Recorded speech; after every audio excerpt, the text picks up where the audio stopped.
Hi, welcome to Giri Telangana academy. Telangana గ్రంథాలయోద్యమ పితామహుడు కొమర్రాజు లక్ష్మణరావు 1901లో హైదరాబాదులోని సుల్తాన్ బజార్లో శ్రీకృష్ణ దేవరాయాంధ్ర భాషా నిలయంను స్థాపించాడు. అలాగే 1904లో వరంగల్లో శ్రీ రాజరాజ నరేంద్ర ఆంధ్ర భాషా నిలయమును ఏర్పాటు చేయడం అనేది జరిగింది. 1905లో సికింద్రాబాదులోని ఆంధ్ర సంవర్ధిని గ్రంథాలయాన్ని ఏర్పాటు చేసినాడు. అలాగే 1906లో హైదరాబాదులో విజ్ఞాన చంద్రికా మండలి అనే గ్రంథాలయం కూడా ఏర్పాటు చేసినాడు. తెలంగాణ గ్రంథాలయ ఉద్యమ పితామహుడు ఎవరు? కొమర్రాజు లక్ష్మణరావు.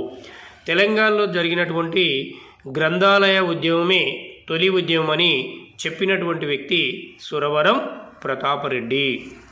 మీరు మరిన్ని వీడియోలు మా నుంచి చూడడానికి ప్లీజ్ మా ఛానల్ని లైక్ చేయండి, సబ్స్క్రైబ్ చేయండి, మీ దగ్గర వారికి షేర్ చేయండి.